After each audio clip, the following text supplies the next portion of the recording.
Bencana alam berulang kali terjadi di Sumatera Barat. Terbaru mengepung sejumlah kabupaten dan kota karena banjir bandang dan longsor. Puluhan nyawa melayang, ratusan orang mengungsi. Bencana disebut dipicu oleh hujan lebat dan meluapnya aliran sungai yang sebagian besar berhulu di Gunung Marapi. Meski bencana lahar dingin merupakan faktor alam, namun dampaknya bisa diminimalisir jika tidak terjadi kerusakan lingkungan. Kutipel seperti inilah masifnya dampak dari bencana banjir lahar hujan yang terjadi akibat longsoran Gunung Merapi. Hal ini menjadi ironi, mengingat kondisi wilayah geografis Sumatera Barat yang terdiri dari 1,7 juta hektar kawasan hutan. Lantas bagaimana jika ternyata bencana alam ini bukan murni terjadi karena faktor kerusakan alam?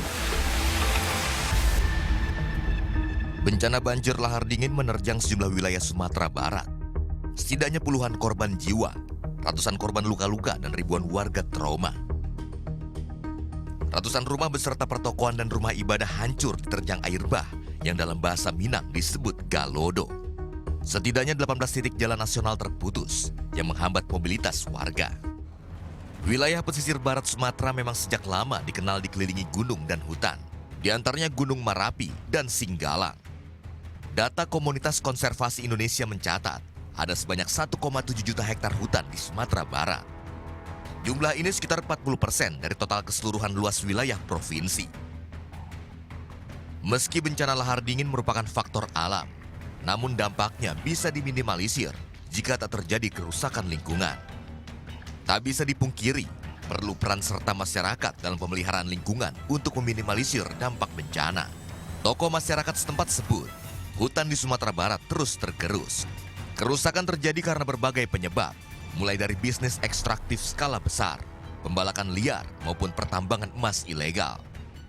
Ia juga menyampaikan perlu adanya peran masyarakat adat untuk mendorong budaya masyarakat menjaga lingkungan demi meminimalisir dampak bencana.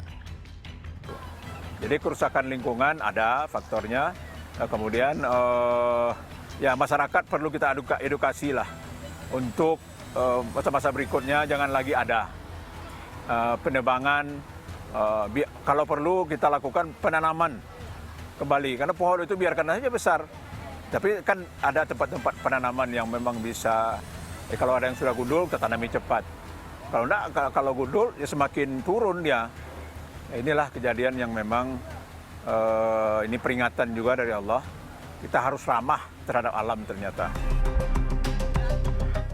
Hal serupa pun juga diutarakan Walhi.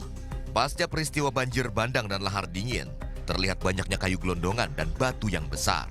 Dugaan kuat banjir bandang yang terjadi akibat banyaknya aksi perambakan hutan dan membuat daya serap air berkurang, ditambah curah hujan yang sangat tinggi melanda Sumatera Barat. Bencana ekologis ini artinya bahwa terdapat kerusakan lingkungan yang telah menumpuk dari tahun ke tahun yang akhirnya menghancurkan peranata kehidupan masyarakat. Nah, bencana ekologis seperti banjir dan longsor itu diakibatkan oleh memang ada soal kerusakan lingkungan, alih fungsi lahan, dan pemanfaatan ruang yang tidak berbasis kepada analisis risiko bencana. Untuk meminimalisir bencana ke depannya, Gubernur Sumatera Barat meminta dukungan DPR agar pembangunan Sobodam atau Cekdam bisa terrealisasi, mengingat dibutuhkan dana yang tak sedikit. Dan kita di Merapi, Sumatera Barat, sungainya 15, Cekdamnya baru 2. Nah, kalau saya itu sebetulnya sudah direncanakan berapa tahun yang lalu. Mudah-mudahan kita harapkan tahun ini bisa dilaksanakan pembangunan Sobodam ini sehingga akan meminimalisir korban ya, dan efek daripada longsoran, banjir, atau apalagi ini lahar dingin yang juga potensi sekarang ini akan berakibat kepada masyarakat. Sementara terkait relokasi warga, pihaknya masih berkomunikasi dengan Kementerian ATR BPN untuk memetakan wilayah mana yang aman dari bencana.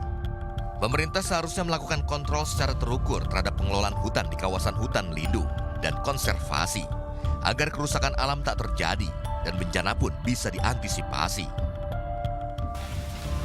Fenomena banjir bandang ini tentu menjadi alarm bahaya tersendiri bagi masyarakat, terutama tentang pentingnya kesadaran menjaga lingkungan untuk meminimalisir dampak bencana.